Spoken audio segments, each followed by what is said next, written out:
So I'm going to read a little bit from my book, TCR Diaries for 2018. I'm in my dining room. I have the windows open. You may hear the birds outside. You may hear my cats. Maggie's upstairs. You may hear her. So just a heads up. But pay attention to what I'm reading. Not anything else in the background. How my eyebrows look. My eyebrows all right? Okay. All right, here we go. This is from May 5th, 2018. You can't dump that there. For whatever reason, the Chicago Tribune left newspapers on my sidewalk for 3 days in a row. I like that because reading the paper from start to finish broadens my horizons. I come across articles and the like that I wouldn't have sought out on my own. Like this particular Dear Abby-ish piece about a couple that was having a fundraiser with the funds coming from a cash bar. Another couple had shown up with their own wine and proceeded to drink out in the yard or something. So then the columnist's advice was just to bluntly ask them about it. Daisy and Tom, we found a pile of wine bottles on the lawn near your car, and I think they came from you and your guests. What's up with that? The thing I liked most about this was the such few words the columnist offered to the person who wrote in. It wasn't War and Peace, it was 2 sentences. Here's what you did that upset me. Why did you do that? When I have something to say to someone about something they've done, I can get nervous. And when I get nervous, I can talk too much. And talking too much dilutes and pollutes what I'm trying to say. Those extra words make the conversation harder than it needs to be. Emotionally tiptoeing around the subject can put me on the defensive with an aggressive person. It can give them the upper hand since the spotlight is on me and my nervousness instead of on them for what they did in the first place.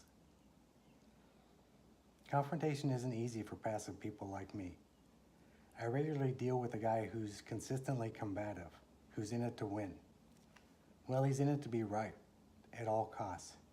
Whenever he gets a chance to be right, he stomps the gas, squeals and smokes his tires, and barrels ahead full throttle. He swerves all over the road with pure emotional adrenaline fueling his words and actions. I'm not a fan of funny cars, so I do my best to diffuse those situations with the objective facts. Because I don't care about being right anymore. I care about having great relationships with people. If I'm wrong, so be it. Me saying that I'm wrong lets me have those phenomenal relationships. Me saying that I'm right when I'm obviously not only makes us both lose. But back to my point. Me calling people out has never been my strong suit. I don't like it. It makes me uncomfortable. I want other people to feel safe, and I want to feel safe as well. And then the cosmos goes and puts me in situations that make me uncomfortable, to teach me things I need to learn. And often it seems as if those same lessons come up again and again until I do get comfortable with them. The good news is that when I need to confront somebody, I don't need to minimize or maximize what they've actually done. I just need to be clear, concise, and direct. Just like the columnist suggested. It made me feel good reading her article too, to be reminded again that this struggle is real for a lot of people and not just me. In related news, when I'm done writing, what I try to do is go back and take out all the bullshit, all the fluff that gets in the way of what I'm trying to say. Because I overcomplicate. I want to talk about this, and then I want to talk about that, and then there's this other thing over there that I want to say. Really, though, it's about condensing what I'm trying to say so people understand. Confrontation is in the same realm. What is it that I need to say? Once I figure that out, then all that's left for me to do is say it. I tell this Microsoft story now and then because it gave me a little spiritual insight. It changed everything. One afternoon, I overheard a conversation between a sales guy and his boss.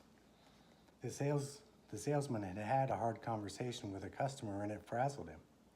He was still upset when replaying the conversation to his boss. The boss said to him plain and simple, "You need to take the emotion out of it." Now that's in the true spirit of detachment. I don't have to get all emotional about things. I only make situations worse when I do. I only need to take a minute to regain my composure. Then simply state the obvious. It doesn't hurt for me to first say a little prayer either. Tapping into the universe will give me all the strength and courage I need in hard situations. Moving from someone who's anxious to someone who's confident has a lot to do with me just getting fundamentally okay. My past can hold me back in the present, so letting go of my garbage from yesterday frees me up to be fully present and able today. It frees me up to confront roaring lions and noisy drag racers.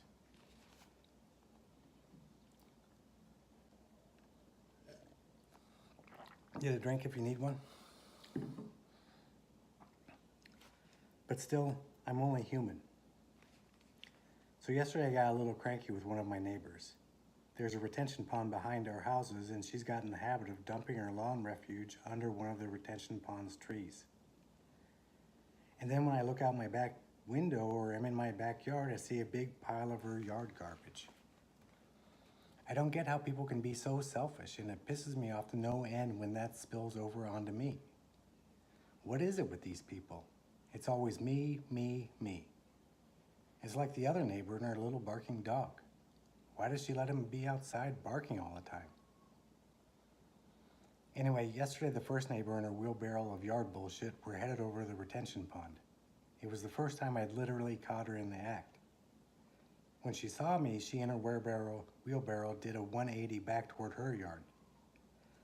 I pointed to the spot she's been dumping and said borderline belligerently, "You can't dump that there." Oops, I came across more aggressive than I would have liked. Definitely had some punch in my words. Too many times seeing her trash pile though, and then I was blurting belligerence before I even knew it.